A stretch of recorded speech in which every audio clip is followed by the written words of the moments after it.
Hello and welcome to Real Cheating Story. I still couldn't believe that Robbie had left me without even saying a word. I was so angry and devastated that he could leave after 24 years of marriage without a single word. How could he do that to me? Everyone was telling me that I had to move on and get on with my life. I know they're right, but it is still so very hard for me to do. In an effort to try to move on, I decided to reorganize the basement. It had been Robbie's sanctuary when he just wanted to be by himself and play his guitar. I thought all his stuff was gone, but then I found a box in a corner next to a bookshelf. Aside from some high school memorabilia, there were about a dozen notebooks. Apparently, he had kept a series of journals over the years. I noticed a 3-ring binder where Robbie seemed to have collected bits from various journals into one place. The sight of Robbie's journal brought another wave of sadness, anger, and more tears for him abandoning me. Finally, when I regained control, I wiped the tears from my cheeks and took the binder upstairs to the living room. After settling on the couch with my heart still aching, I started to read Robbie Wilder's journal. I learned to play the guitar when I was 4 years old. My granddaddy Seth Wilder taught me and bought me my first guitar when I was 6. From that time on, it seemed like I had a guitar in my hands just about all the time. My granddaddy also taught me to love country music. He instilled in me an appreciation for many forms of music, though I must admit I still haven't found a rap song that resonates with me. To me, it just seems rough and crude. But I guess that's why they say different strokes for different folks. On the other hand, there's something about country music that really strikes a chord with me. I'm not saying I like all country music, but I find much more that I like than I don't. I especially enjoy the stars from the 50s through the 70s, artists like George Jones, Dolly Parton, Willie Nelson, Loretta Lynn, Kenny Rogers, and especially Patsy Cline. I love just about everything those artists did. When I turned 12, my parents, Jason and Hannah, let my granddaddy take me on weekend tours of churches within a 50-mile radius. Granddad was part of a trio that performed gospel songs at various churches once a month. The group would perform at 2 or 3 churches over a weekend, and they were well loved. Attendance at those churches always increased when people knew Granddad and his group would be there. I remember my dad's last words to me before we hit the road the first time. He knew how nervous I was. "Robbie, just let the music flow from your soul, and you'll do fine." Every day since then, whenever I play and sing, I've tried to let people feel how much the music means to me. I can play guitar with the best of them, but I believe my voice is only mediocre. My granddaddy never agreed with my assessment, but he always thought everything I did was great. Still, I can project power into my songs that most singers can't, and over the years, I've developed an ability to instantly connect with an audience. On that first trip, I was beyond nervous when we reached the first church. It was an oversized chapel that could seat maybe 40 people, but there were perhaps another 200 folding chairs set up under the trees around the front and sides of the church. The speakers were hung from the church's sides and a couple of trees. My stomach felt like jelly as I followed my granddad up to the altar. My granddaddy played acoustic guitar, Bert Zimmer played bass guitar, and Willie Stanton played the banjo or fiddle. I usually played acoustic guitar but could also play bass guitar or banjo. I wasn't quite as good as Bert or Willie, but I was close, and within 2 years, I would surpass them. The church was beautiful, with pews that had hand carvings on each end and stained glass windows all around. The altar was made from mahogany with an elaborate cross carved into the center and angels at each corner. The huge crucifix hanging behind the altar was hand-carved, and the expression carved into Christ's face made you almost feel his pain. The pastor began the service, and it was an abbreviated one. We performed 2 hymns to complement his service, with me on the banjo. After we got into the first song, I began to relax. All I had to do was play my instrument, but after the church service was completed, we began the real performance. I knew that I had to sing a duet with my granddad, Just a Closer Walk with Thee. As we got closer to that number, I started to get really nervous again.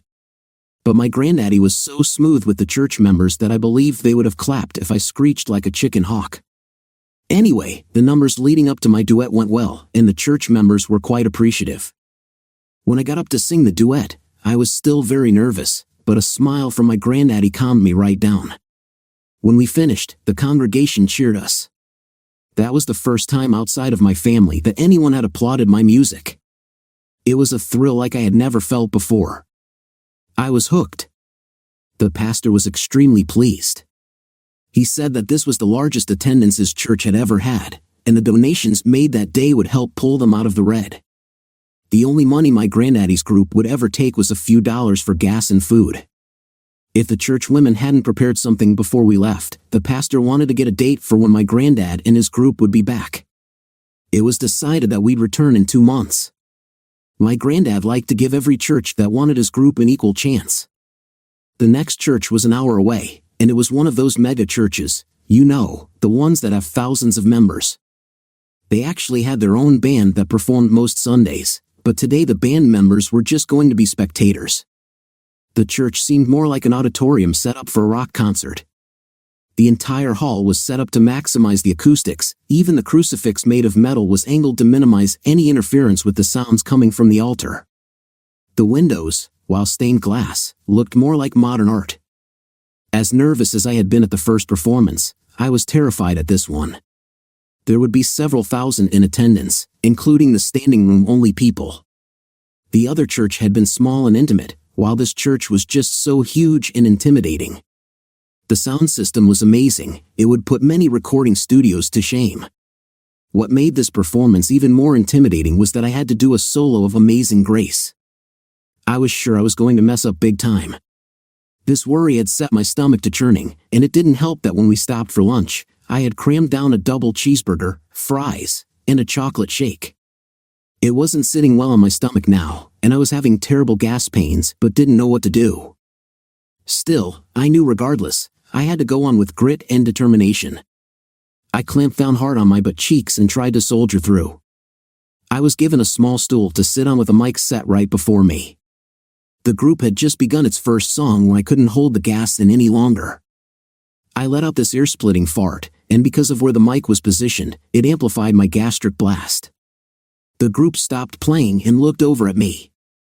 A hush fell over the church while my face turned 16 different shades of red. I did the only thing I could think to do. I leaned close to the microphone and said, "The devil made me do it."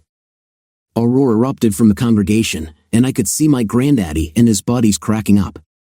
When things began to settle down, my granddad looked over at me and said, "Don't you have something else you should say?"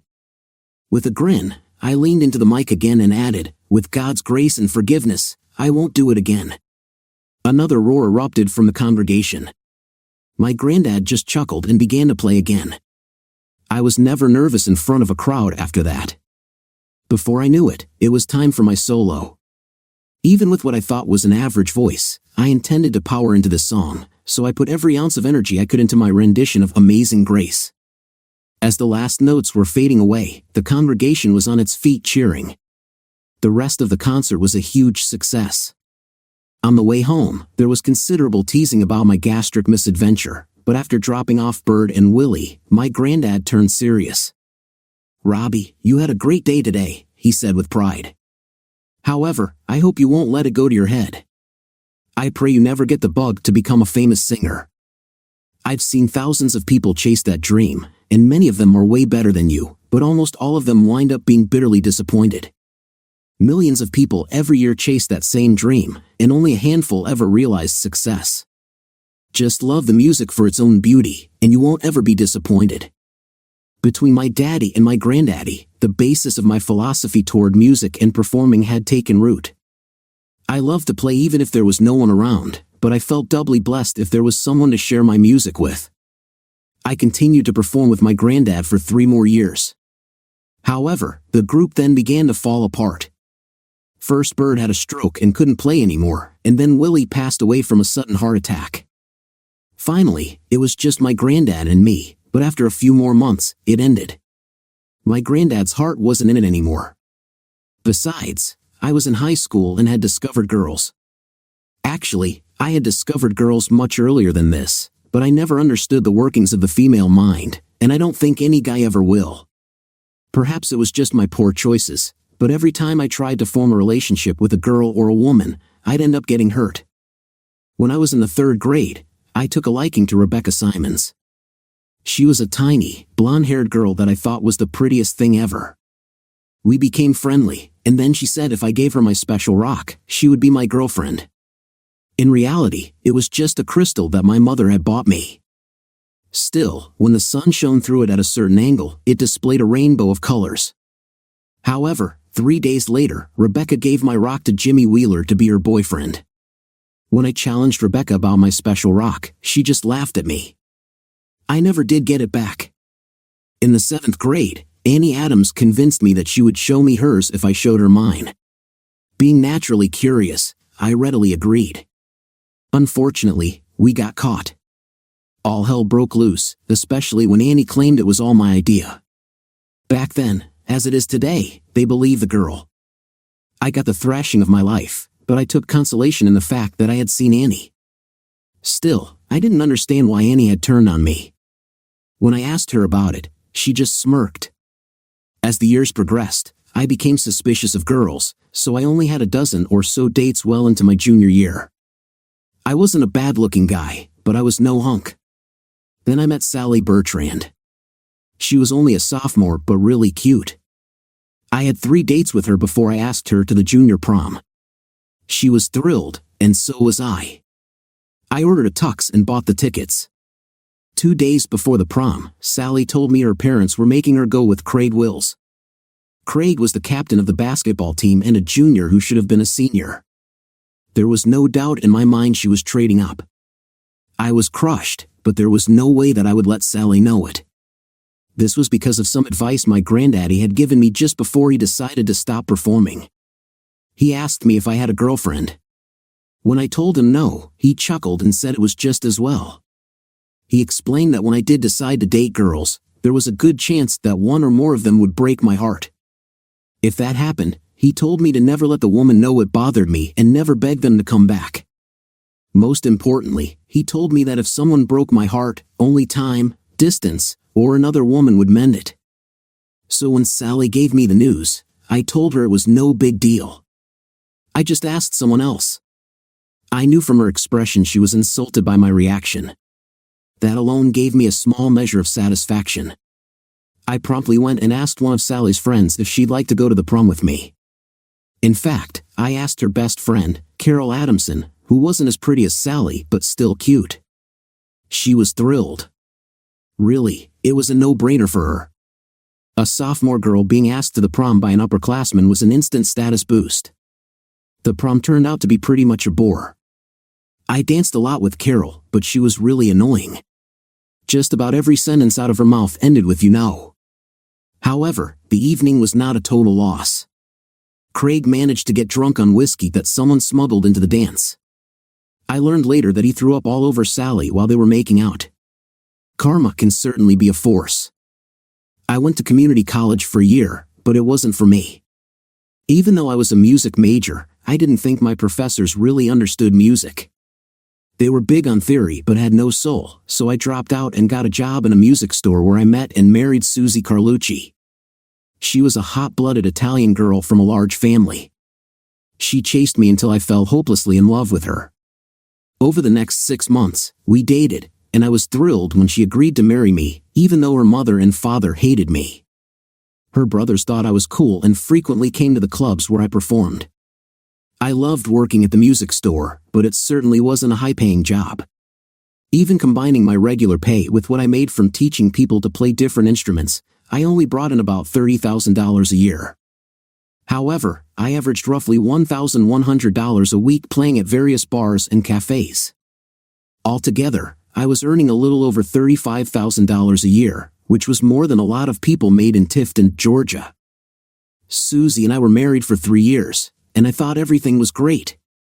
I loved her to death, and I thought she loved me. The sex was really good, but one day I came home and found Susie sitting in the living room of our rented house with a suitcase next to her. "What's going on?" I asked. "I'm sorry, Robbie, but I'm leaving you," she said as she looked at herself in a compact mirror. My granddad's advice immediately kicked in. Not that anyone gives a damn, but any particular reason? "Once we're divorced, I'm marrying George Menard," Susie said as she stared at me with disdain. "You have no ambition, and I want so much more than you can ever give me." "Are you talking about the fat pig who owns the car dealerships?" I said with a nasty smile. You've been seeing him? I hear he has a tiny wiener. Susie laughed at me. His is larger than yours, she said with a smirk, which caused me to snap. Thankfully, I didn't go completely out of control, but I did grab Susie by the hair and jerk her to her feet. She started screaming as I grabbed the back of her jeans and lifted her up. I carried her to the front door, kicked it open, and threw her onto the front lawn. Then I tossed her suitcase out beside her. Next, I called her parents and told them where they could pick up the trash. When Susie's father answered the phone, I snarled into it, Albert, your daughter has been seeing George Menard. I just threw her out onto the front lawn. Pick her up before the garbage men do. I made up the part about Menard getting her pregnant because I knew the Carlucci family were big Catholics, and that would be something they wouldn't take lightly. As it turned out, Susie was indeed pregnant, but the Carlucci family took her back. They never owned up to George, though. It didn't matter, my heart was shattered, and I felt powerless. Having people wrong you and having to sit there and take it is the worst feeling in the world. I got a bit of revenge by calling Mrs. Menard to tell her what her husband and my wife were up to. Apparently, Susie had jumped the gun a little. Good old George was trying to hide a bunch of money before serving his wife with divorce papers. Forewarned, Mrs. Menard, with a horde of lawyers, descended on Mr. Menard. She didn't clean him out but got her pound of flesh. I learned about that from my lawyer during my own divorce, but it didn't soothe my feelings at all. I was devastated by Susie's betrayal, and my soul was crushed. Still, I didn't want anyone to know how much I was hurting, so I had to carry on. Okay, I admit I got drunk that night, but I went to my parents and sobered up the next day. I told them what Susie had done, minus the pregnancy part, which I still didn't know about at that time. Instead, I made it sound like Susie and I had become more like roommates. I don't know if they believed me, but they were very supportive. Susie had stabbed me in the back, and calling Mrs. Menard and Susie's parents was the only revenge I would get. What made it pure torture was seeing Susie riding around in her new BMW convertible, sometimes with George and sometimes by herself. Susie decided to have her payback for me throwing her on the front lawn. She would drag George to some of my performances and heckle me. I tried to ignore them at first, but eventually, I had had enough and went after them verbally. One night, I suppose I crossed the line when I asked Susie if she knew who the father of her unborn child was. That did get them to leave, but Susie still won in the end because I got fired. The bar's owner also refused to pay me for the night. Every day seemed to get worse, but I refused to let anyone know how much I was hurting. The Monday after I threw Susie out, I went back to work at the music store. Around noon, 3 of Susie's brothers showed up. I figured I was going to get the beatdown of my life when I saw them coming through the front door. I slipped some brass knuckles onto my right hand. They were probably going to kick the hell out of me, but I was ready to mess up 1 or 2 of them. Instead, they did nothing. Robbie, can we talk to you? Frankie, the oldest, asked as they walked in. I knew there was no place to run, so I nodded. Look, we just want you to know that there are no hard feelings from us, Frankie said, shuffling awkwardly in front of the cash register. I mean, I wish you hadn't thrown her out onto the front lawn, considering that she's pregnant, but we get it. You were justified.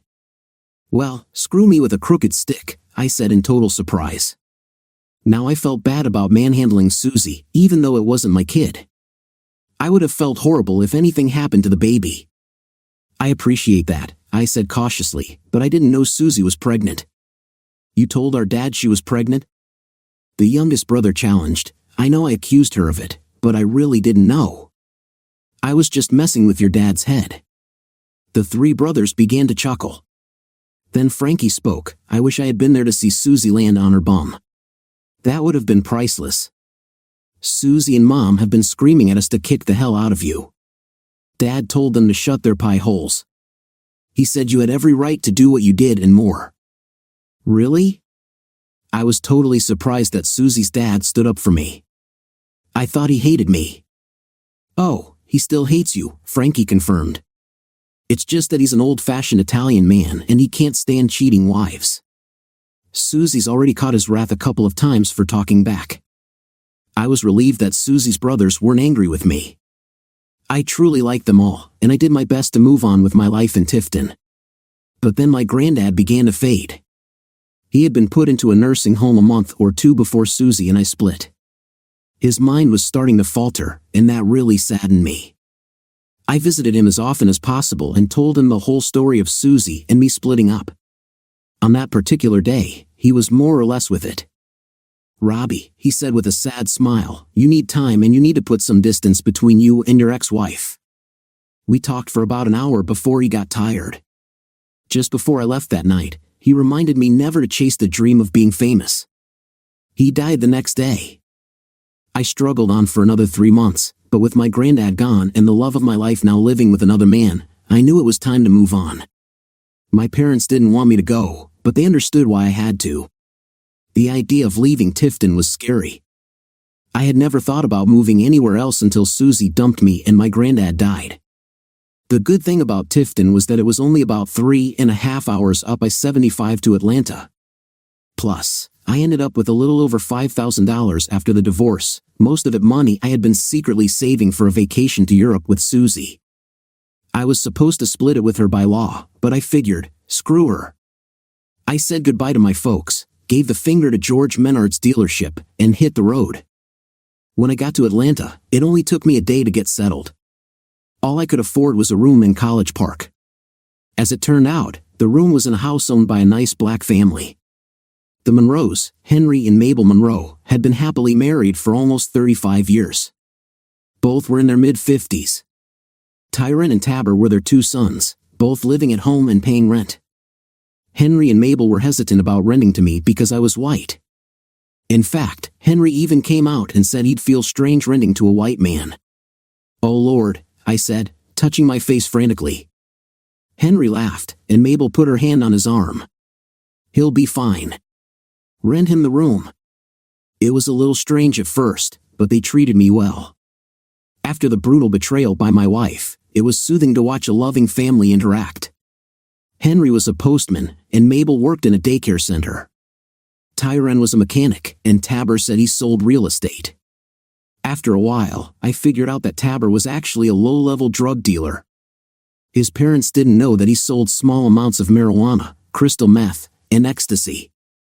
Strange as it may seem, I got along with Tabor the best. No, I didn't use drugs, I preferred beer. What I liked about Tabor was his friendly humor. He was really funny and kept everyone laughing. Years later, I was devastated to hear that he had been gunned down one night in a drug deal gone bad. I chose College Park because MARTA, the Metropolitan Atlanta Rapid Transit Authority, ran right through it. I could walk to the station and avoid the hassle of parking in downtown Atlanta, which was both nearly impossible and expensive. Once I was settled, I started looking for a job. I must have applied at 40 or more places. Initially, I hit all the music stores within a reasonable distance, but none were hiring. Then I started with the classifieds. After interviews, either they weren't interested in me or I wasn't interested in them. After 2 weeks of not finding a job, I was getting discouraged. One afternoon, after getting turned down for another job, I decided to stop at a bar just down the street for a drink and something to eat. The outside of this bar was deceptive. It was much larger inside than it appeared from the street. I expected a small room with a bar counter and a few chairs and tables, but once I walked through the double doors, the room expanded on both sides. The lighting was dim, so I couldn't see very well. A long bar ran along the right side with about a dozen patrons having an early afternoon drink. The main floor was crowded with maybe 80 or 90 tables. What caught my eye was a small stage at the far end of the room, with instruments resting against several stools. It looked like they had live entertainment, which piqued my interest. But first, I wanted to get something to eat and a beer. I slid into a seat 3 down from the closest customer and waited for someone to notice me. From a used coaster on the bar, I learned that the place's name was Big Carl, and apparently, they did have live entertainment. Even though there weren't many patrons, 3 people were working behind the bar, 2 young men and a very attractive young woman. One of the guys appeared to be about 6 feet tall with brown hair. He had a very effeminate way about him, but he smiled a lot and seemed pleasant enough. The other guy seemed to be a couple of inches shorter with jet black hair and talked a blue streak to his partner. The girl was even prettier when I got a better look. She had dark auburn hair cut in a pageboy style, a button nose, and a slender but cute figure. If she had pointed ears, I might have thought she was an elf, and right now, she looked like an angry one. Eventually, the girl came up and tossed a new coaster on the bar in front of me. "What would you like? Can I get something to eat?" I asked. She snorted and then sighed. "Yeah, I guess so. What do you want? Could I get a hamburger and some French fries? I'd also like a bottle of Coors if you have it. If not, I'll take any domestic beer." "The hamburger will take at least 20 minutes, she snapped. "They're just getting the grills going. Why don't you order a sandwich?" The bit about the sandwich was spat out more like a command than a question. I hadn't had a particularly good day, and her attitude irked me. I didn't have to be anywhere, so I thought, screw it. I wanted a hamburger. "I can wait." "I want a hamburger," I said with a smile. After she placed my bottle of beer in front of me, none too gently, she turned on her heel and stormed away. I couldn't help but wonder who'd upset her this morning. I continued to watch as she dropped my order off, headed to the back, and up a set of stairs I hadn't noticed when I came in. The other two guys had disappeared into the kitchen. I didn't know if they had something to do in there or if they were just trying to stay out of the way of the angry elf. Having performed in a few bars, I was taken aback by her attitude. She seemed more than agitated, she seemed furious. I had no clue what was bothering her, but I sure wasn't going to put up with it if she gave me any more of her attitude. I sipped my beer for a few minutes while waiting for my food and finally got bored, so I got up and wandered around. I estimated that this place could easily hold a couple of hundred people with the tables and chairs in place. I noticed a sign that said the occupancy was limited to 275. Stopping in front of the stage, I saw it was a 20 by 20 raised platform with a bass guitar, a banjo, a synthesizer, and a kazoo. The synthesizer wasn't a top-of-the-line model, but it still must have cost at least $1,800. It seemed strange that they didn't have an acoustic guitar. I would learn the reason for that in just a couple of minutes. "Damn it, Carl. Ty just up and quit," I heard the girl with the auburn hair yell. I looked up to see a short, heavy-set man descending the stairs with the girl hot on his heels. The man, whom I guessed was Carl, appeared to be in his 50s or 60s. He had thin white hair, a pot belly, and a bulbous nose. The elf-like woman looked like she was ready to explode. "That's not my problem, Tanya," Carl said with a matter-of-fact voice. "If you can't replace him in the next hour, I'll get another group. Besides, you guys aren't setting the world on fire. Still, even if you can't get a replacement, I'll let you stay and work the bar until the new group gets the hang of it." "Screw you," Tanya said and stormed off into the kitchen. Then I heard yelling, and all three of them came out arguing. The gist of the argument was about replacing Ty with somebody who played acoustic guitar. Since I can play any kind of guitar, I thought this might be a golden opportunity. "Excuse me," I interrupted their argument. "But I couldn't help overhearing that you need an acoustic guitarist." "What about it?" Tanya snapped. "I can play any kind of guitar," I said with a smile. Tanya just frowned at me and turned back to her companions. "We've got to find someone established or we're out on our butts." The taller of the men looked at Tanya and then back to me. "Can you really play any guitar?" "Yeah," I responded enthusiastically. "What about songs?" "We're basically a cover group, leaning more toward the 60s and 70s, pop and country. Do you know any Beatles, Johnny Mathis, Dolly Parton, John Denver, Patsy Cline, or Glenn Campbell songs?" "Yeah, I know pretty much all of their songs," I said, kind of lying. I knew all Beatles, John Denver, Dolly Parton, and Patsy Cline songs. I used many of them when I performed in Tifton. However, I was a little shaky on Johnny Mathis and only knew one Glenn Campbell song, Rhinestone Cowboy. He wasn't one of my favorites, but when it came to Patsy Cline, I knew all of her big hits. Patsy Cline was my all-time favorite country singer. I usually ended my shows with one of her lesser-known hits, True Love. I don't know why, but singing that Patsy Cline song always seemed to get me a standing ovation. As for knowing the songs, I figured whatever I didn't know, I could learn quickly. "Simon, we're wasting time," Tanya complained. We need to call a talent agency and see if they can get us someone for tonight. What's it going to take? 5-10 minutes to find out if this guy can do what he says, the guy argued, then turned to the other male. What do you think, George? Yeah, why not? George nodded. And if you don't want to listen, Tanya, you can go see if an agency has someone for us. Fine, Tanya stalked away, and I saw her pull out her cell phone and start searching the web. This was hopefully turning out to be a better day than I'd thought when I first walked into this bar. I headed for the stage, but George grabbed my arm. Wait a second. My bass guitar and Simon's banjo aren't going to work. There's an old guitar that Ty left because he bought a new one. It isn't very good, but we'll take that into consideration.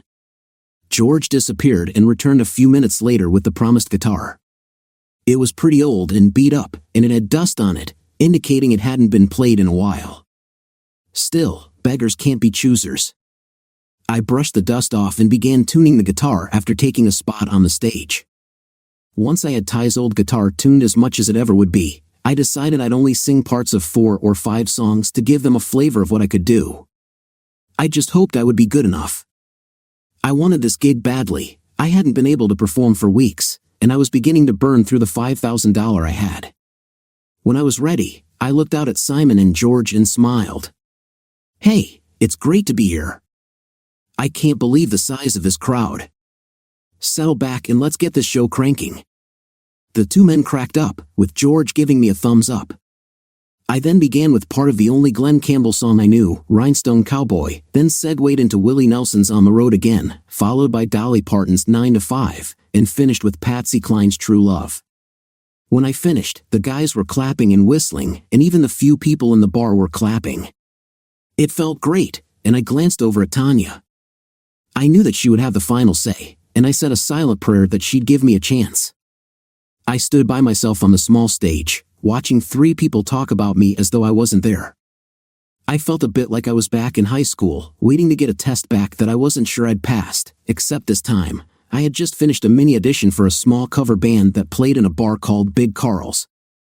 I'd been in Atlanta for 2 weeks without finding a job, and my funds were dwindling. I didn't know what this particular job paid, but anything coming in would help stem my financial bleeding until I could find a real job. Although beautiful, Tanya, the group's leader, impressed me as being a total, well, let's just say I figured she'd tell me to take a hike. As I stepped down off the stage, I watched Tanya closely. She had put away her phone and was staring at me intently. I took the fact that she wasn't snarling as a good sign, but then she wasn't smiling either. Finally, Tanya joined George and Simon. Both guys were almost giddy with their smiles, but Tanya's face still revealed nothing. Finally, she smiled and stuck out her hand. I'm Tanya Parker, and the tall one here is Simon O.B. Backer, and the other is George Sanders.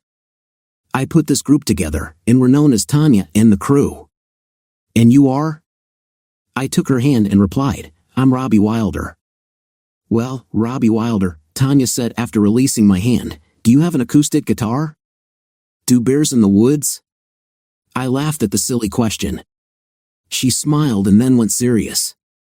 Here's the deal, we get paid $900 for singing 3 hours on Friday and 3 hours on Saturday nights. We also work behind the bar for the rest of the week. We put a tip jar out while we're singing. I get $300, and you guys split the rest. Any tips we get are split 4 ways. Your hourly pay for working the bar, which isn't much, is yours, as are any tips you get while serving drinks. Is this something that would interest you? Again with the bear's question. I was ecstatic. Tanya laughed and went back behind the bar. She returned 15 seconds later with several pages stapled together. It was a list of songs. The first 3 pages are the songs we do all the time. The other pages are songs that we drop in periodically. Check them out and let me know which ones you don't know. I scanned down the first page and a half and knew all of them. Then I found a Glenn Campbell song I wasn't familiar with and pointed to it. Tanya pulled out a copy of her own and marked that song. I finished off the complete list and found 5 more songs I didn't know. That's pretty impressive, Simon said. Ty was with us for a year, and there were 30 or 40 dozen songs that he either didn't bother to learn or couldn't play. How soon can you go get your guitar and get back here? Tanya asked as she looked at her watch. As long as it takes Marta to get me to College Park, pick up my guitar, and hustle back here. Good, Tanya said. I'd like to have a little warm-up practice before we go on. After they wrapped up my burger, I paid my bill and dashed out the door. Luck was with me when I hit the MARTA station, as a train had just come in. 20 minutes later, I hopped off and ran to the Monroe's house. I figured it was only a little before noon, so I had time for a quick shower and change of clothes. I walked on air back to the station with my guitar. $200 a week wouldn't be enough to cover all my expenses, but with tips and whatever I'd get paid for working behind the bar, I figured it would carry me until I found a full-time job. When I reached the platform, I had to wait about 10 minutes for the next train. All the while I was standing there, I bounced up and down, willing the train to come. I was back at the bar around 1:15. Tanya, George, and Simon were already playing when I walked in. I quickly got my guitar out and tuned it, then stepped up onto the stage and waited to be told what to do. I listened as the group played Glenn Campbell's Southern Nights, with Simon and Tanya singing it as a duet. It sounded good. Tanya had a beautiful voice, and Simon had a decent bass quality to his. I didn't really know the song but quickly picked up the melody. When they were about halfway through, I joined in. They all looked over and nodded when the song ended. Tanya went to get some water bottles, and when she returned, she tossed me a blue t-shirt with Tanya and the crew on the front. After handing out the water, Tanya started telling me what she expected. She decided which songs would be sung at each performance and in what order. I glanced at her list and didn't find anything I couldn't handle. Then she wanted me to sing Patsy Cline's True Love with her. It's always a little tricky singing a duet with someone you don't know. You're never quite sure what your singing partner will do. Sometimes they come in late or early, hold a note longer than they should, or sing at a faster or slower tempo than the song is supposed to be sung. I found Tanya very easy to sing with. We matched and harmonized perfectly. Moments after we got into the song, I noticed the other employees and the few customers had turned to watch us. When we finished, even though the crowd was small, we received a rousing ovation. We're absolutely doing that song tonight, Tanya said as she thumbed through her sheets. We ran through the beginnings of about a dozen songs, and Tanya called an end to the practice. George then told me to follow him into the kitchen, where he gave me a bartender's apron. I have to be honest, I admitted with trepidation, I can play the guitar and sing, but I don't know anything about bartending. He laughed. It isn't rocket science. Tonight, we'll just have you serving beer in bottles and on draft. If there's time, I'll show you how to mix a few simple drinks. You'll pick it up pretty quickly. Just remember to be quick and smile, that will get you more tips. As more and more people began to drift into the bar at 5, I hopped back and forth, serving bottles of beer or pouring drafts. That night, I must have moved 30 cases of beer from the cooler out to the bar. I also learned how to install a new keg, slice dozens of all kinds of fruit, and mix a half-dozen drinks. I was pretty frazzled when 8 o'clock approached, and we headed to the stage. However, when I looked around, Tanya wasn't anywhere in sight. I just shrugged and retuned my guitar. About 5 minutes later, Tanya appeared to a round of applause. If my eyes weren't attached, they would have dropped to the floor. Tanya wasn't wearing the blue t-shirt. She had changed into a blue and green sundress, which was cut fairly low in the front. A good portion of her breasts was exposed, and the mystery of what remained certainly left many of the men in the audience drooling. As I looked out, only about half of the bar was full, but the patrons that were there were already pretty well lubricated. I had learned that this could be good or bad. A crowd that was very relaxed with alcohol was easier to entertain and tended to buy more drinks. However, there's a fine line between a relaxed customer and an obnoxious drunk. Still, I was super excited to get the night going. Tanya kicked off the night singing Dolly Parton's 9 to 5, which got the crowd into it right away. Then we moved to a Johnny Cash song, followed by Willie Nelson's On the Road Again, with all of us joining in. After about an hour and a half, Tanya told the crowd we were taking a 15-minute break and would be back. Sitting in the kitchen, sucking down a bottle of water, I felt more at peace than at any time since my divorce. For the first time, I didn't feel the weight of pain in my heart. I hoped they wouldn't kick me out of the group after tonight. The crowd had been great so far, and Tanya was certainly the focus of all the males in the bar. She also had the attention of a goodly number of women. But as soon as we started the second half of our show, I knew something was off. There was a table of 2 women and 3 men close to the stage, and I knew instantly that they weren't feeling any pain. They were also getting kind of boisterous and rude, crossing the line from relaxed to obnoxious. Tanya was into her second song when one of the men made a crude remark about Tanya's hips. His comment wasn't wrong. Tanya had spectacular hips, but the comment was totally out of line, and I could see Tanya was getting angry. So I decided to step in. I had handled drunks many times before. They aren't bad people, they've just lost their inhibitions. The best way to deal with them is with humor and a little embarrassment. So when Tanya finished her song, I grabbed the mic from her. Thank you, I said as the lights began to dim. Tanya looked at me with annoyance but didn't say anything. We absolutely love it when people in the audience enjoy our shows, and this table over here seems to be enjoying the show more than anyone else. We like to show our appreciation for what you might call our super fans. I turned to the audience.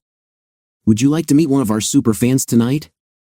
The crowd started clapping and calling out, yes, yes, yes. I smiled and pointed to the rowdy gentleman. You, sir, seem to be having the best time of anyone. Stand up and let everyone see you. The drunk jumped to his feet, swayed a little, and said, screw you. I'm sorry, I don't swing that way, I said with a smile. Not that there's anything wrong if that's your preference. The crowd roared with laughter and whistled. What's your name, sir? I quickly asked. Frank, he roared back. And I still say screw you. Frank continued. I don't know how much dating you do, Frank, but that approach isn't going to win any woman's heart, I said. The crowd howled and laughed. Now, Frank, I said innocently, I can call you Frank, can I? Hell yeah, boy. You have a one-track mind, I said, laughing with the crowd. Now, Frank, you seem to have a strong opinion about one particular part of my friend's anatomy. I think it's only fair that your own anatomy be judged. What do you think, folks? On a scale of 1 to 10, how do you rate Frank's butt? A roar of laughter followed by numbers being called out, 4, 2, 10. I let the number calling go on for about 10 seconds before announcing, it seems you have fallen very short in that part of your anatomy. I hope there's nothing else that falls short on your body. I looked at the ladies sitting at the table who had been laughing as hard as anyone else. Ladies, you know Frank. Does he have any other deficiencies? The 2 women nodded and cracked up. One of them held up her thumb and forefinger about an inch apart, which brought the house down. Frank turned scarlet and stormed out, jarring 2 tables as he went. When he was finally out the front door, the room got very quiet. I looked around and spread my hands in mock confusion. Was it something I said? The room went wild, and I got a standing ovation. As I handed the mic back to Tanya, she reached over and kissed me on the cheek. My hero, she said into the mic. This brought another roar from the crowd. The rest of the show went very well, especially when Tanya and I sang Patsy Cline's True Love at the end. We got a standing ovation. I was nervous as we started off the stage. I knew the show had gone well, but I didn't know what to expect. I had overstepped my bounds by taking the mic, but it just seemed to be the thing to do at the time. George was the first to speak. That was our best show ever. Simon followed immediately. Robbie, you had the meeting out of your hand. Outstanding job. I turned to Tanya, knowing she had the final say. She just walked up to me and gave me a big hug. I guess I was in. We weren't expected to tend bar after our performance, but we wound up helping the regulars and with the cleanup. During this time, I learned that Simon was gay and lived with his boyfriend Dave. I was relieved that he wasn't offended by my comments directed at the drunk. In fact, he thought it was really funny to watch the guy squirm. George was single and a real womanizer. He had a girl waiting for him to finish. If George hadn't made her show us her driver's license, I would have sworn she was no older than 15. I was shocked to learn she was 23. Lucky George. T was very closed off. All I got from her was that she had attended Juilliard in New York for a year. Tanya didn't say much about why she decided to leave school, only that her father had deserted them and her mother was dead. I also learned that Tanya was single and rarely dated. I didn't care, I was just thrilled to be able to perform and get paid for it. We had another show the following night, and it seemed like the crowd was slightly bigger, but I couldn't be sure. After my first show, Carl had taken me aside and told me he was impressed with how I handled the drunk. I thought we had another great show the second night, and Tanya and I sang 3 songs together. However, Carl pulled me aside again after that show and gave me some advice, or maybe it was a warning. "Kid, you've got talent," he said, patting me on the shoulder, "but in this business, don't trust anyone. Not Simon, not George, not Tanya, and for sure, don't trust me." As the weeks went by, I felt we were beginning to click on stage, but off stage, while George and Simon were very friendly, Tanya remained a very cold and distant ice princess. That didn't bother me at all as long as I could perform. To me, playing my guitar and singing fed my soul, and getting paid was just a huge bonus. The routine for the next 6 weeks was the same, working the bar and playing music each weekend while I continued to look for a job during the week. However, I have to admit that I wasn't looking too hard. I was covering my expenses with the money from performing, tips, and the minuscule pay for working the bar. With each passing week, Sue was becoming a distant memory, and the pain was fading. By my estimation, the crowds were getting bigger, but again, I had no way to measure it. Even if it was true, Carl decided to make a change. On that Monday, he told us that the upcoming weekend would be our last. He was bringing in a Beatles cover band for a 6-week deal. I was devastated. That meant I'd have to start looking for a job in earnest again. Carl had proved his advice to be spot on. I thought he liked our act and appreciated it, but the truth was he didn't care about us anyway. Once Carl lowered the boom on us, I went out and bought a newspaper. I was scanning the classifieds when Tanya stuck her head over my shoulder. "What are you doing?" she asked with a smile. "As much as I regret my decision not to do it," I said, grinning back, "I never trained myself to only eat once a week. I have to get a job. In fact, all of us need to find gainful employment." "Already taken care of," Tanya said as she grinned and walked away. "What?" I said, spinning on my stool. "Did you find a job already?" "No," she said with a coy smile. "We all found a job." "No way." "Where? What kind of job?" I responded in total confusion. "George, Simon." Tanya yelled into the kitchen. "Come out here, we have to talk about something." Once Tanya had us all together, she led us to a table on the far side of the bar. George and Simon were as confused as I was, but they didn't say anything until everyone was seated. "Okay, Tanya," George finally asked. "What do we need to discuss?" "I've got our next bookings lined up," Tanya said calmly. "Really?" George and Simon said at the same time. "Yep. At the Abbey Tree Lounge in Alpharetta for 4 weeks, and then at the Uptown Club in Cummings for 5 weeks. After that, we're going to Charlotte, North Carolina. Brad Brooks and Honey Weston are doing 2 shows at the Spectrum Center. Their opening act canceled on them, so we're filling in." "What's the pay?" Simon asked. "At the Abbey Tree, we're getting $2,000 a week, but we have to perform 6 nights and do a bar shift like we do here. At the Uptown, they're going to pay us $2,200 with the same deal as the Abbey. For the 2 concerts in Charlotte, we're getting $4,000 for the 2 nights. The Spectrum is a big venue," Simon said in awe. "That place holds at least 20,000 people. How did you arrange all of this?" "Actually, I've been working on it for a couple of months," Tanya responded with a Cheshire Cat look. "An agent caught our show and liked it. He contacted me when the Spectrum job came available, but I figured if we do well in Charlotte, we could be on our way." We all looked at each other with huge smiles. Then Tanya chuckled. "I was going to tell Carl on Sunday, but he beat me to the punch. I didn't say anything to him because I figured if he thought we were down and out, he might slip us a little something else." "Carl?" George snickered. "He'd steal his grandmother's eye teeth if he thought he could make a buck off of them." "Before we get all excited," Simon said, raising his hands, "how are we going to get to Alpharetta and Cummings? Marta doesn't go there, and even if we get to Charlotte, where are we going to stay?" Rooms for 2 nights could eat up a big chunk of what we earn. Tanya looked at me questioningly. Robbie, you said you had a car. What do you say? I shrugged my shoulders. Actually, it's an SUV, but yeah, I can drive us if you guys will chip in some money for gas. But Simon's right about Charlotte. If it was just me, I'd sleep in my car, but with the 4 of us, that wouldn't work. That's already taken care of, Tanya said quickly. They've arranged a room for us for 1 night.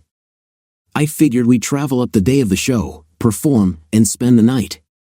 After the second show, we'll head back.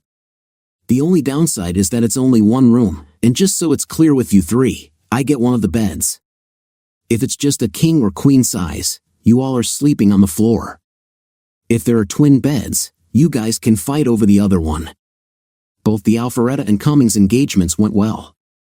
The customers at both establishments were generous, and we made almost $1,000 each week in tips. In Cummings, after we sang True Love at the end of the show, a guy came up and said he'd pay us $100 if we did it again, so we did. The spectrum was mind-blowing. None of us had ever performed before an audience that large. It was a little unnerving for George and Simon, but Tanya wasn't intimidated at all. As for me, if you can survive farting in front of thousands of people, very little phases you after that. Fortunately, we all pulled it together, and by the end of our set both nights, we had the crowd out of their seats, ready for the night's main entertainment. As we took our final bows the second night, I looked over at Tanya. Her eyes were shining. It seemed to me that Tanya was chasing the dream. After the Spectrum appearance, we all thought we were really on the move up. However, the opposite happened. Things really tapered off. We'd work a week or 2 and then have nothing for 2 or 3 weeks. It got downright grim, and I was tempted to look for a regular job. But I didn't want to give up performing, and I didn't want to leave Tanya in the lurch. Right after the new year, George and Simon told Tanya that they couldn't do it anymore. Simon took a job as a waiter, and George took a job as a carpenter on a construction site. All that time, I worked with George and never knew he was a carpenter. Tanya was about as down as one person could be. I have to admit that I wasn't feeling like any ray of sunshine either. I was a little better off than Tanya because I still had some of my bankroll from Tiffin. Even with that, my funds were beginning to dwindle at an alarming rate. I was about to throw in the towel when Tanya called me one morning and told me to meet her at the Pancake House. She apparently had an idea to jumpstart our musical careers. I knew I should be looking for a job, but I just couldn't say no to Tanya. I guess I was a little in love with her even at that point, but I never said or did anything to let on. I didn't want to get burned again, and I didn't want to sour our musical relationship. The next day, I found Tanya sitting at a table, sipping a cup of coffee. I slid into the chair next to her and asked, "So, what's your new idea?" "He should be here in a few minutes," she responded, nodding to the front of the restaurant. "There he is now." Glancing toward the entrance, I saw a middle-aged man with a neatly trimmed beard looking around. When he saw Tanya, he waved and headed in her direction. He seemed to be in his early 50s with a friendly smile. He wore a dark blue sports coat, gray slacks, and a white collared shirt. "Robbie, this is Alex Meisner," Tanya introduced us. "He's a musical agent. He caught our act and thinks he can help us." With very little small talk, Mr. Meisner began discussing what we faced. The music industry has changed dramatically with the advent of the internet. For the most part, people download the music they want. Gone are the days of cutting a record and trying to convince a radio station to play it. Anyone can download their music to the internet, so you have to create your own exposure, your own excitement, your own brand. "That sounds great," I said, "but how do we accomplish that?" "That's what I do for you," Alex said confidently. "The first thing we need to do is get you playing at as many different places as possible." "That's the problem," Tanya admitted. "We started to get some bookings and even appeared at the Spectrum in Charlotte, but then everything seemed to dry up after that." "I heard about your performance at the Spectrum," Alex explained. "That probably hurt you." "How could that be?" Tanya demanded. "Well, from what I hear, you guys did pretty well," Alex said. "As a result, a lot of the people booking acts figured you'd want too much money, so they crossed you guys off their list." "So you're saying we were penalized for being good?" I asked in disbelief. Alex nodded. I guess that's a fair assessment. So what do we do now? I asked, churning inside at the unfairness of the system. Again, that's where I come in, the agent said as he stirred his coffee. I can get you booked in a bunch of different places, but they'll only be for a night or two, and then you'll be on to a new location. Mr. Meisner then looked over at me. Tanya tells me that you write songs. Yeah, I do, I admitted. But so does she. I've got 3 shoeboxes full of them, but we've never used any of them in our shows. Do you have any that revolve around kids? Alex asked. It can be babies, toddlers, teenagers, anything to do with children. I'm sure I have some, I admitted. But some of the songs aren't that good. I have a couple as well, Tanya chimed in, but my songs are pretty rough too. Doesn't matter, Alex said. Try to polish up your songs as well as you can. We're going to record the best ones you have. Then I want both of you to go through and pick out the best 6 to 8 songs with the same theme made famous by other artists. I looked over at Tanya, and she appeared to be as befuddled as I was. Okay, we can do that, but what's the point? I have a friend who works for a magazine that caters to child rearing, Alex explained. He's always looking for new ideas to write about. I pitched him the idea of a singing group putting together an album about kids, and he liked it. Now, if he likes the music, he'll do the article about you too. Alex Meisner really knew his business, and I was getting excited. But the big question I had was, what does this guy want in return? It was Tanya who posed the question. It all sounds good, Alex, she said in her no-nonsense voice. What do you get out of all this? I assume you're not working for free. He chuckled. Tanya, no one in this business works for free. If you want my help, you'll have to sign a standard contract that makes me your exclusive agent. You can take it to any attorney you want, but you'll find it is pretty similar to most contracts out there. Let me hit you with some of the important highlights. First of all, I get 10% of what you earn. That's non-negotiable. But I don't get a penny unless I get you paying gigs. Second, the contract is for 5 years, with an option for 5 additional years. Also, I get the final say about the outfits you wear, the music you play, and the group's name. Sorry, but Tanya and the crew doesn't cut it. Your new name will be the Wind Dreamers. Tanya didn't like that at all and argued to keep the original name. Alex was adamant about the change, and in the end, Tanya acquiesced. Tanya then spent 20 minutes reading through the contract. She could have been a damn good lawyer with her smarts and attention to detail. When Tanya finished reviewing the contract, she had no objections but did pick up 2 spelling mistakes. We then both signed it. The next 6 months were like a blur. I found 6 songs in my box that weren't horrible. Alex especially liked 2 I had written, A Small Child's Love and Daddy's Little Helper. Tanya had 2 songs he liked as well, Pretty Little Girl and Mommy's Angel. The other 2 of mine definitely weren't memorable. I didn't care too much for my outfit. It had me in tight leather pants, a fluffy long-sleeved white shirt, and a leather vest. Tanya's outfit, on the other hand, was hot. She wore a short leather skirt and a blouse that was really cut low.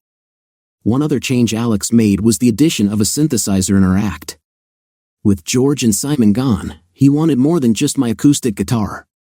Alex hired several different guys to man the synthesizer. However, a young guy named John Tynan was the one who performed with us the most. We were playing every night and even a bunch of Moss. We played in every venue you could think of, from bars to college auditoriums to churches. The churches were fun for me because of my familiarity with gospel music. Tanya hated doing those performances because the men would leer at her and the women would stare daggers, and this was with a blouse that was cut much higher. I was on the go so much that Mrs. Monroe stopped me one morning as I was on my way to collapse into bed. Robbie, I worry about you, she said with kind eyes radiating sympathy.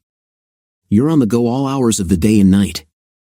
I don't think you're getting enough to eat, and I know you aren't getting enough sleep. Thanks for worrying about me, Mom, I teased her as I gave her a kiss on the cheek. I'm doing good though. She swatted my arm.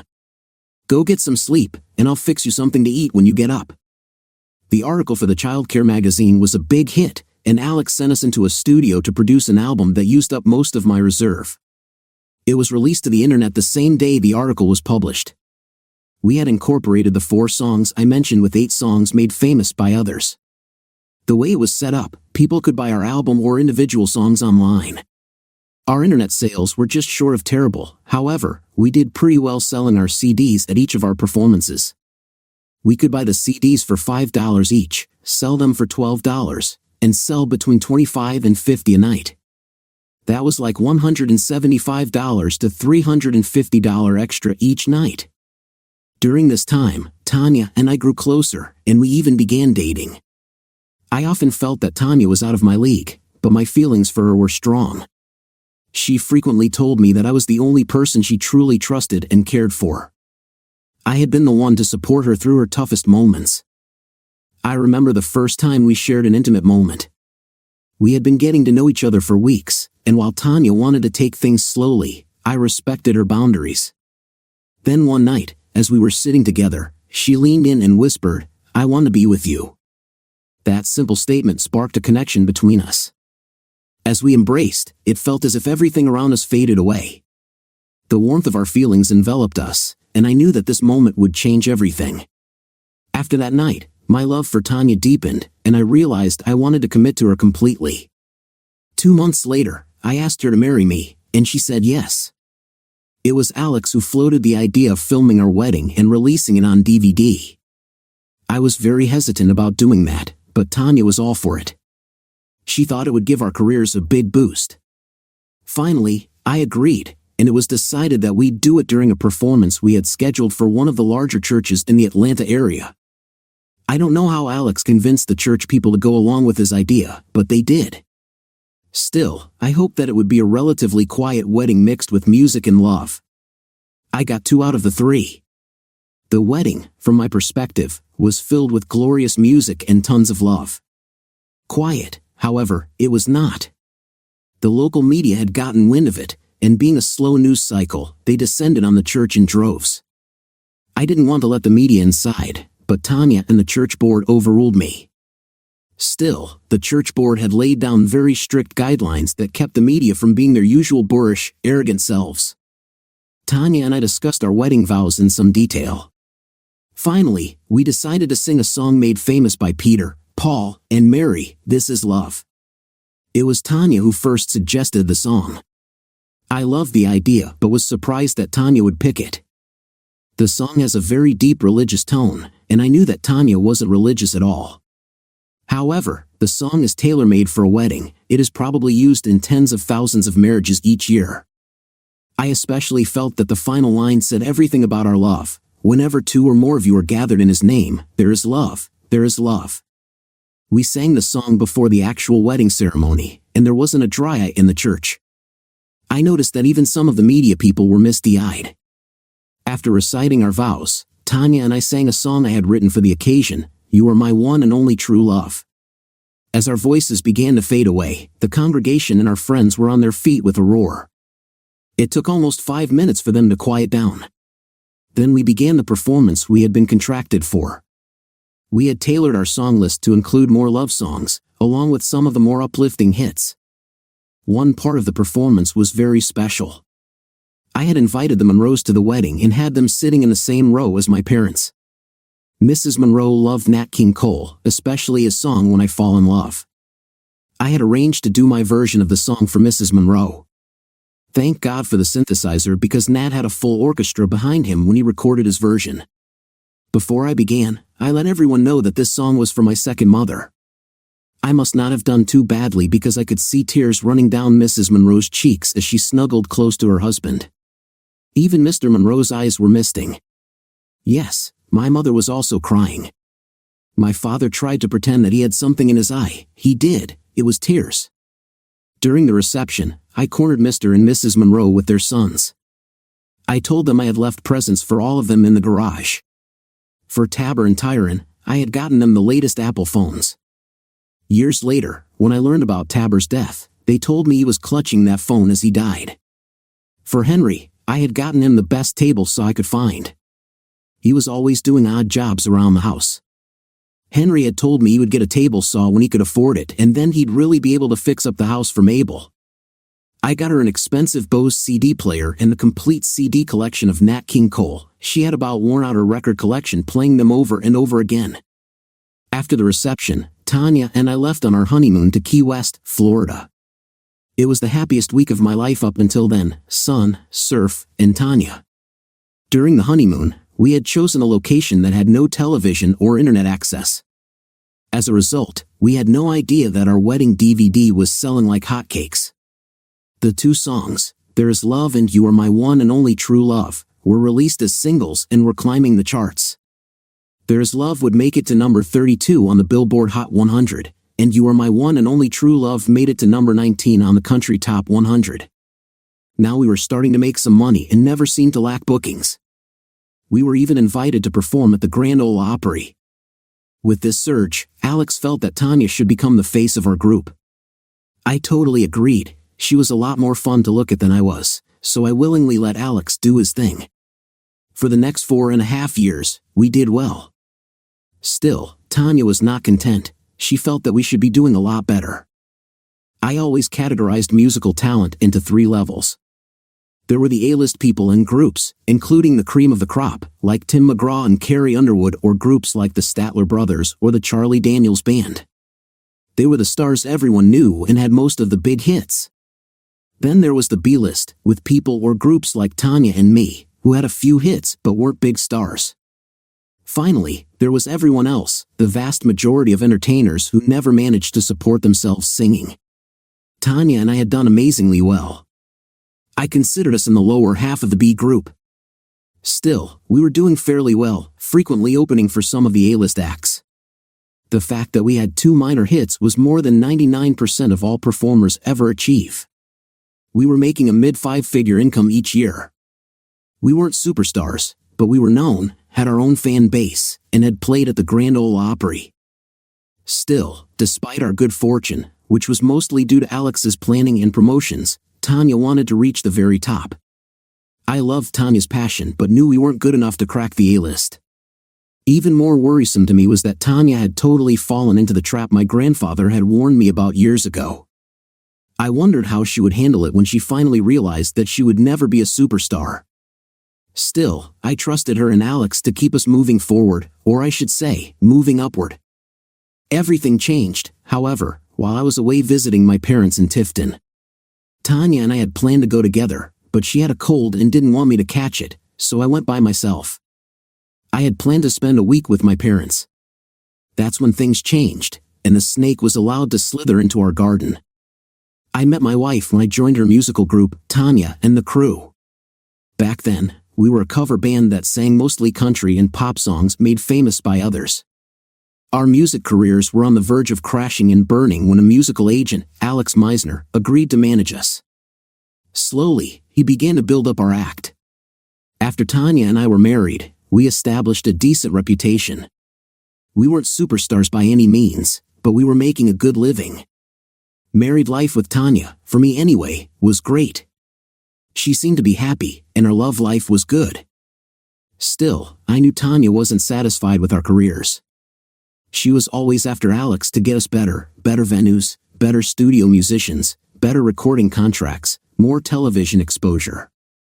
In short, Tanya was chasing the dream of being a superstar and was frustrated that we weren't making more progress. I had to admit that this worried me because occasionally Tanya would take her frustrations out on me. This always hurt because I was working harder than anyone to make her dream come true. At the time, I accepted that was just who Tanya was. Besides, the makeup was really great. I think things changed a little when Tanya wrote 2 new songs that went nowhere, and then I wrote a new song that had a fair amount of success. It made it up to 17 on the country charts. For some reason, Tanya was a bit snappish to anyone who mentioned the song's success. That surprised me because it was a solo written just for her, but that strange mood only lasted for a week or so, and then Tanya was back to normal. After returning from a short 4-city tour, I decided we needed a break. I talked Tanya into coming with me to Tifton to visit my parents. Not having parents of her own, Tanya was always a little uneasy around mine, so I was surprised and happy when she actually agreed to come with me to my hometown. Personally, I was keen to visit as I had only been able to spend an odd day with Mom and Dad every so often. Occasionally, they came up to Atlanta to visit for a few days, but we were usually very busy during the day, so we only got to see them in the evenings. I guess I was a little homesick because I hadn't spent any real time in Tifton with my parents and the rest of my family in years. None of us was getting any younger. When I told my parents about our plans, my mother insisted on throwing us a party to see my relatives. Most of them had only met Tanya at our wedding. It was supposed to be a small affair at my parents' house, but it quickly grew to several hundred people, necessitating my parents renting the community center. I was frustrated with my mother's ever-expanding party, but Tanya told me to let her have her fun. However, the day before we were supposed to go, Tanya came down with a bad cold. Instead of canceling, Tanya insisted that I go by myself. I checked Tanya's temperature before I left, and it was hovering around 101. After assuring me that she would be fine, I headed south. Of course, my parents were very disappointed that my wife couldn't make the trip, but they were thrilled to see me nonetheless. During the week, I visited with most of my relatives and caught up with a lot of my high school buddies. I called Tanya every night to check on her. By Thursday, she seemed to be getting better but sounded totally congested. The big party was set for that Saturday, and I wasn't particularly looking forward to it. Still, it was something my mother wanted, and I wanted her to be happy. On the way to the party, my mother told me that it would be nice if I sang a few songs. I kind of expected that but pretended to grudgingly agree. Just as we pulled into the parking lot, she floored me with her next announcement. "Oh, Robbie," my mother said as the car came to a stop, "I just want to let you know that I invited Susie and George Menard." "What?" I almost choked. "Why the hell did you invite my ex-wife and her turd of a husband?" My mother just smirked and said, "Spite." When I saw the crowd, I relaxed because I figured that I'd never see them amid the hundreds of people there. Besides, there were many of my relatives hovering around me and a ton of my friends. Still, my hope that I wouldn't run into my ex-wife wasn't to be. About a half hour after I got there, I turned around and came face to face with Susie and George. Susie looked like she had put on at least 20 pounds. The dress she was wearing made her look like 10 pounds of potatoes stuffed in a 5-pound sack. George looked like he was a 70-year-old man, and I knew he was only in his 50s. "Robbie," Susie's eyes lit up, "how are you doing?" The devil on my shoulder was feeding dozens of nasty things to say, while the angel was telling me to play nice. The angel won out, mostly because I figured my mother would be annoyed with me if I let my temper loose. "I'm doing great, thank you," I said through a fake smile. "How are you guys doing?" "We're doing great also," Susie continued to beam. "George now has 4 car dealerships. He's even more successful than when I married him." "That's nice," I said, wanting desperately to be away from these two. When nothing obvious presented itself and Susie continued to tell me how great she was doing, the devil on my shoulder started to speak up. "Well, George," I said with a wide smile, "if you hadn't stolen my wife, I never would have moved out of Tifton. I never would have found this great career I have now. Instead, I'd be sitting in our old house watching Susie get fat. You guys have a good time with that." I turned and headed to the other side of the hall. I glanced at my mother to see if she had heard any of the exchange, and she had. As I moved past my mom, I saw that she was trying to hide her amusement behind her hands. A quick glance back showed Susie beet red, giving her husband an earful. The party was actually very enjoyable. I learned that all of my mother's sisters and their friends had put the festivities together, and when the final count was made, 414 people showed up. I know this because I paid for most of the party. There was no way I was going to let my parents pay for a party this big. The day before I was scheduled to return to Atlanta, I got a frantic call from Tanya. Alex had had a heart attack. That was the beginning of the end for Tanya and me. I made it back to Atlanta in record time and thankfully found that Alex would recover fully. However, he was very troubled and expressed his problem the first day he was back at his office. To him, the heart attack had been a wake-up call. Alex thought it best if he retired. He would stay on until we found someone else and then allow us to cancel the remainder of his contract with us. That was exceedingly generous considering that the contract had 3 years remaining on it, and he really didn't have to do anything during that time except collect his 10%. But that was the kind of guy Alex was. Tanya and Alex did all of the original interviewing of potential new managers. When it came down to 2 candidates, I was brought in for the final interviews. Todd Wilton was a good-looking guy in his early 40s. He had managed several well-known groups successfully. Sonia Hilliker, on the other hand, was a 33-year-old blonde with an impressive resume but had only managed smaller groups. However, each group she guided managed to come from nothing to some significance. Todd had only managed to hold his groups at the same level. I was fine with either candidate, but I thought Sonia was probably the better of the two because she had managed to increase the popularity of her groups. In contrast, while Todd managed his groups well, he hadn't been able to grow them much at all. I wasn't surprised that Tanya favored Todd. I could tell very quickly that my wife didn't care for Sonia at all. I should have fought for my choice, but at the time it didn't seem wise to bring in a manager who would be butting heads with Tanya right off the bat. Besides, I was fine with either. In the end, Todd was hired. I didn't realize it at the time, but Todd turned out to be a complete jerk. For the first 6 months, I didn't notice anything different. Then I began to get a feeling that something was off. Tanya started spending more time with Todd, supposedly going over finances or schedules. Then Todd began scheduling personal appearances for Tanya and me separately. He explained that by splitting us up, we could cover more ground. It seemed reasonable, even though I wasn't happy with it. My world turned upside down after the last concert of the most recent tour, and I was completely blindsided by what happened. I felt particularly good that the tour was over, and Tanya and I could spend some alone time together. We had been the opening act for a group called the Down Home Boys. They had gone on tour after scoring their 3rd #1 hit. We had opened for 8 of their 10 shows, and they seemed very happy with us. I had just finished writing 2 new songs that I thought were pretty good and was eager to get back to Atlanta to record them.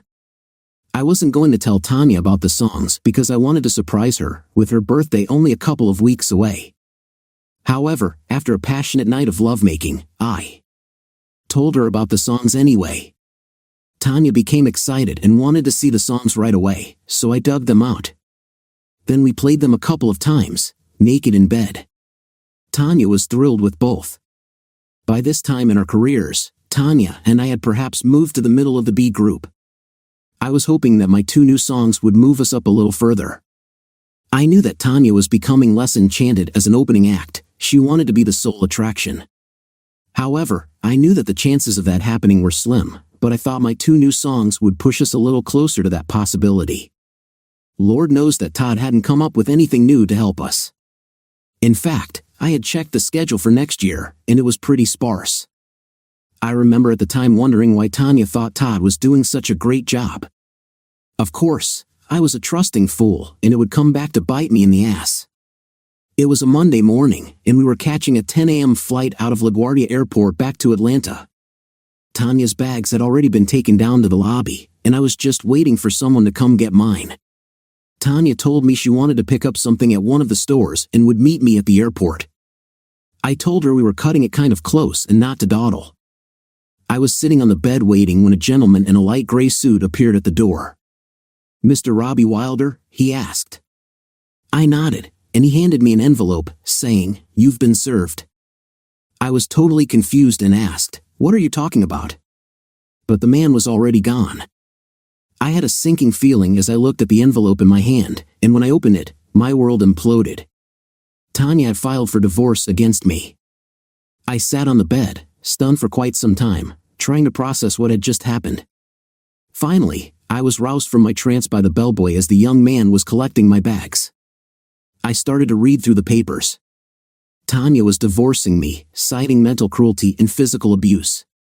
That charge was a lie, and the red-hot anger that filled me actually overpowered my feelings of despair. I had never raised my hand or my voice to Tanya.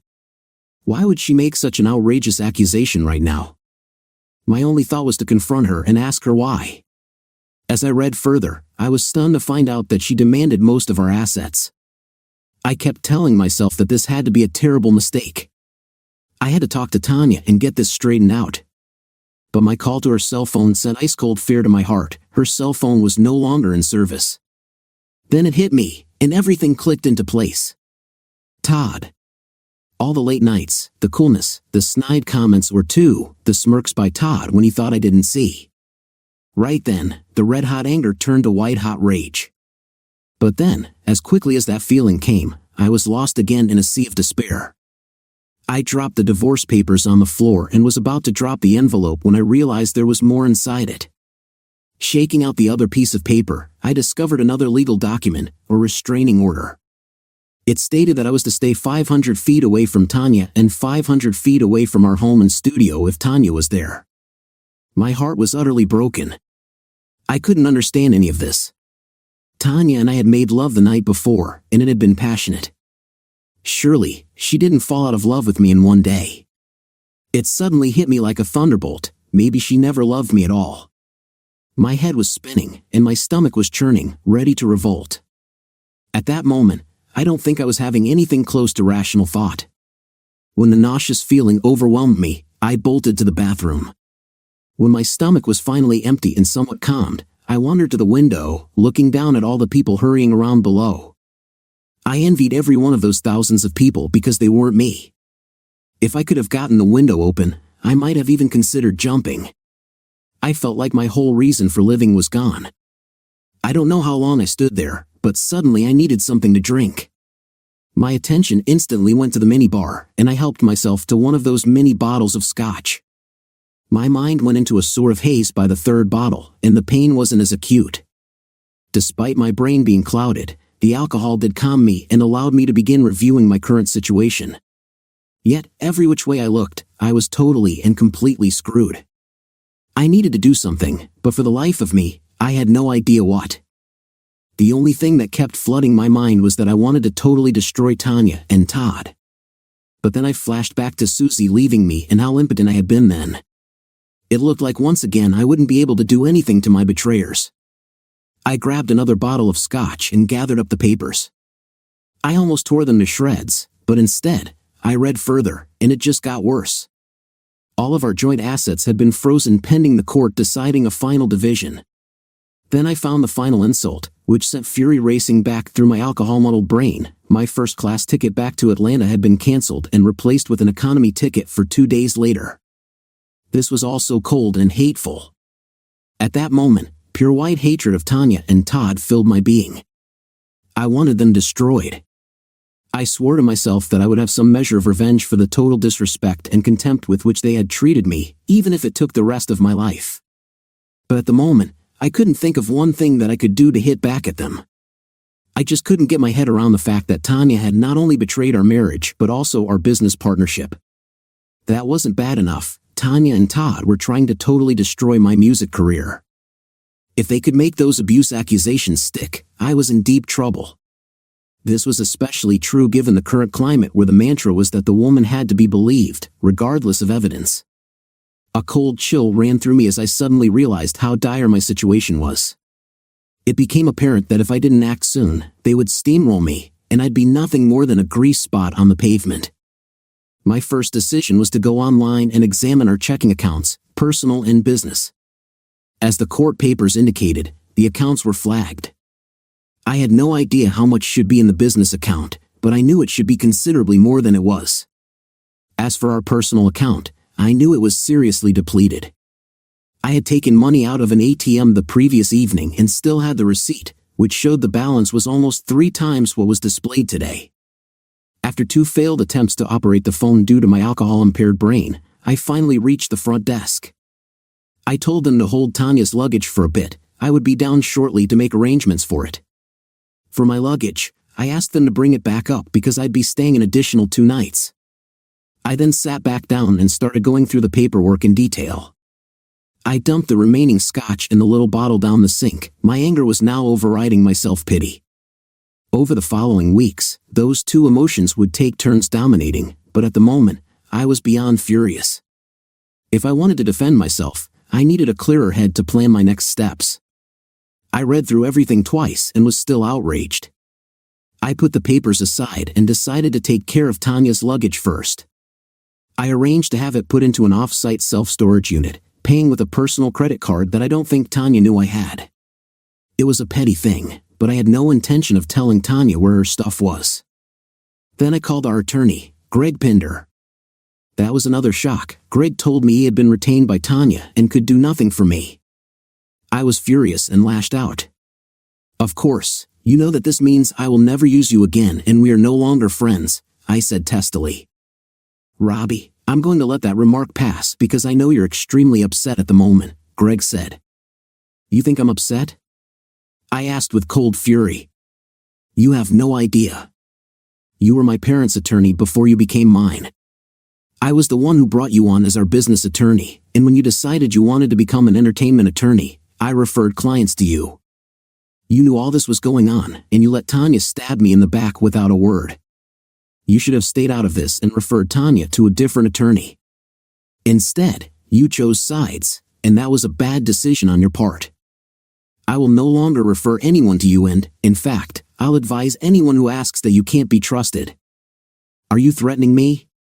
Greg said with some anger. No, I'm telling you to screw off, you piece of shit. I slammed the phone down. I didn't know if I could hurt Greg's practice, but I was sure going to try. I knew he had about a dozen show business clients, and I'd sent 7 of them to him. I also believed that a word to 3 or 4 of them would have them looking for a new attorney. As I raged about Greg's betrayal, it struck me that he probably wasn't the only one who knew what was going on. Thinking back to the people in the studio, they might not have known what Tanya and Todd were up to, but they had to know Tanya was cheating on me. Greg and all those other pigs were the least of my problems. This day was just getting worse and worse, and I had to try to stop the bleeding with my whole world turned to shit. I hit the minibar, but instead of alcohol, I grabbed a soft drink. I needed my wits about me so I could plan my revenge. Then a small thought struck me. The company would still be responsible for the room until checkout time. If I couldn't access any money from the company, I'd force the company to pay for my snacks and drinks. So I called the front desk and instructed them to double stock the minibar. I was in so much emotional pain, and no matter how I tried to understand, I couldn't get my mind around it. If Tanya wanted to be with Todd, all she had to do was tell me she wanted a divorce. I would have been crushed, but not like this. This was more than just a divorce, there was something else going on, but I didn't know what it was. At that moment, however, there was no doubt in my mind that this was all Todd's idea. I really wanted to believe that Tanya didn't fully know what was happening, but that didn't make sense. I had to face the reality that none of this could have started without Tanya's willingness to go along. I just lay there for the next 2 hours, feeling sorry for myself. I did a fair amount of crying. Why was it that women felt like they had to treat me like shit? I had taken it all my life, and I had never really been able to get back at any female who had turned on me. Now Tanya was not only leaving me but planning to ruin my career, and from the wreckage, she intended to make herself bigger and better than before. Hatred and anger filled me until I finally exploded, yelling, "I'm not taking this anymore." I tried to reason through it all. Tanya and Todd had waited until the end of the tour, probably to avoid any breach of contract issues, but I didn't understand why they had tried to trap me in New York. Maybe they were going to try to scoop up all the assets before I got back to Atlanta, but what good would that do in the divorce? The company books would be examined, and everything would be split 50-50ths. Maybe Tanya wanted to claim occupancy of the house. I didn't care about that, she could have it. Maybe they were trying to make me feel financially desperate so they could approach me with some kind of ridiculous settlement. They had to realize that regardless of what they offered, I wouldn't accept it, even if I had to sleep on the street. None of this made any sense. However, the more I thought about their attempts to squeeze me into a financial box, the more I had to admit it seemed plausible. But if that was their plan, they had badly miscalculated. I was pretty sure they had no knowledge of my personal accounts because our partnership was actually a limited liability corporation. Our tax accountant had insisted that we each take a salary to ensure that the IRS would leave us alone. We each received a salary of $6,000 a month. After everything was taken out, I had been putting almost $4,500 a month into a brokerage account. Tanya and I both made personal appearances and got paid directly for them. Tanya spent most of her money on clothes, jewelry, and artwork. I, instead, invested all that money with my broker. It was just the way I was raised. My personal account now had almost $800,000. I had an ATM card and could call to have money sent to me directly. Even though the royalties for my songs had slacked off in recent years, they were still bringing in $15,000 to $20,000 a year, and the royalties from these songs were mine. Todd had tried to talk me into putting the songs into the corporation, but I had flatly refused. In the back of my mind, I planned to sign over these songs to Tanya for our 10th anniversary. That was not going to happen now. Even though I had booked the room for an additional 2 days, I toyed with the idea of catching a flight that evening back to Atlanta. I decided against it because there was nothing back there for me. Instead, I decided to call our old agent, Alex, and discuss the mess Tanya and Todd had created for me. "Hello," I heard Alex's familiar voice. "Alex, it's me, Robbie," I tried to sound upbeat. "Robbie, great to hear from you. How are you and Tanya doing?" "Terrible," I responded. "That's why I'm calling. Tanya has filed for divorce, citing mental and physical abuse as the reason. She and Todd have also slapped a restraining order and an injunction on me. They're trying to cut me off from any company assets and cutting off any discussion between Tanya and me. They've also retained Greg Pender, so right now I'm up the creek without a paddle. If Greg has truly agreed to represent Tanya, then he has a serious conflict of interest," Alex said forcefully. "But that's something we can address later. I have plans for Greg in the future, Robbie." "I agree he's a minor irritation right now," Alex continued. "But I'm sorry, Robbie. I should have said something when you and Tanya decided to get married. I knew you were crazy about her, but I also knew she didn't feel the same way about you. Tanya told me she was very fond of you but wasn't interested in getting married. Then I made the mistake of casually mentioning that a wedding could generate huge publicity. Tanya immediately flipped for the idea. I realized right then that while she cared for you, Tanya cared way more for her career. She's the worst kind of publicity seeker. I believe she'd sell her soul to become a superstar." Hearing what Alex had to say cut deeper into me. As I looked back over my relationship with Tanya, I realized I had been way more in love with her than she ever was with me. In fact, now I questioned whether everything about my marriage was a lie. "Robbie, I know you're in a bad place right now," Alex said soothingly. "But I'll help you any way I can. From what you're telling me, your marriage is dead. So what do you want to do now?" The pain that had been growing was overwhelming me. I was surprised by the words that flowed out of my mouth. "I want to burn the whole thing down. She destroyed what was most important to me. I want to destroy what's most important to her." There was a long pause on the other end of the line. Then Alex sighed. "I'm not sure what that means, but I strongly suggest you just walk away from her. Let the lawyers handle the divorce and the dissolution of the business. You're talented enough to start a career on your own. Don't let this turn you bitter." "Too late to stop that, Alex," I admitted because I was beyond bitter and desperately wanted to hurt Tanya. I knew Tanya's greatest desire was to become a superstar, but I didn't have a clue how to prevent her from achieving that. Chances were she wouldn't make it, regardless of what Todd had planned, but that wasn't enough for me. I needed to mess with her rise to fame. That was the way to hit back. And if Tanya failed, seeing her turn on Todd would be satisfying. "Okay," Alex said with a sigh. "I'm not sure exactly what you want to do about getting back at Tanya, but for now, let's start with the basics. I'm going to give you the number of an attorney to handle your divorce. He's a real shark. I'll also give you the number of a corporate attorney to fight for your business rights. If you don't have the money, I'll front you the retainers." "No, that's all right. I've got enough of my own money," I said. "Hang on a second," Alex said suddenly. "There's something about Tanya on the news." I waited on the phone for what felt like an eternity before Alex returned. "Todd just announced your divorce, citing physical and mental abuse. He also mentioned that Tanya is launching a solo career. They're going to cut a new album with new songs and are planning a new tour for Tanya. They didn't waste any time, did they?" I said, despair filling my voice. A horrible feeling gripped me, and I blurted out, "My songs."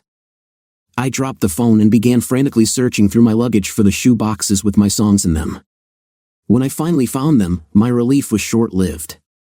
The boxes were empty. Tanya had stolen my songs. "Alex, are you still there?" I asked with a hint of panic in my voice. Yeah, he answered, confused. What's going on? Tanya stole my songs, I said, my voice cracking with despair. Now it all makes sense, Alex responded. Todd isn't a pig, but he's smart. They stranded you in New York to hustle back to Atlanta and record their new album. They're trying to control the narrative and make you out to be an abuser. I can get some PR people to help you with that. Just remember to push your side of the story every time you talk to the media. Deny the abuse charges and let everyone know how they're trying to steal your portion of the company. I know everything looks dark right now, Robbie, but don't get discouraged. I'll make sure you can fight back. After I hung up from Alex, I felt more like myself again, not the helpless victim Tanya was trying to make me into. I gathered all the paperwork, sorted it out, and prepared to speak intelligently to the two attorneys. By the time I called them, Alex had already informed them to expect my call. I faxed the legal papers and arranged for the retainers to be deposited into their accounts. Now, with nothing to do and stuck in New York for 2 full days and part of a third, I was feeling the walls closing in. I hated New York City, its dirty, smelly streets and rude, arrogant people. Why anyone would want to live there was beyond me. With nothing to occupy my mind, I knew I'd obsess about Tanya and hit the minibar again, so I decided to get out for a while. I took a walk, figuring I could catch a show or do something to distract myself. The walk turned out to be pleasant. It was a nice spring day, and the heavy rains from the night before had cleared the air and somewhat cleaned the city. The temperature was in the mid-60s, and despite the New Yorkers, I was actually enjoying myself. I hit an ATM first and withdrew another $600. New York is super expensive, and I knew the money wouldn't last long. The story continues in the next video. Link to part 2 in the description of this video. Thank you for watching and for your likes.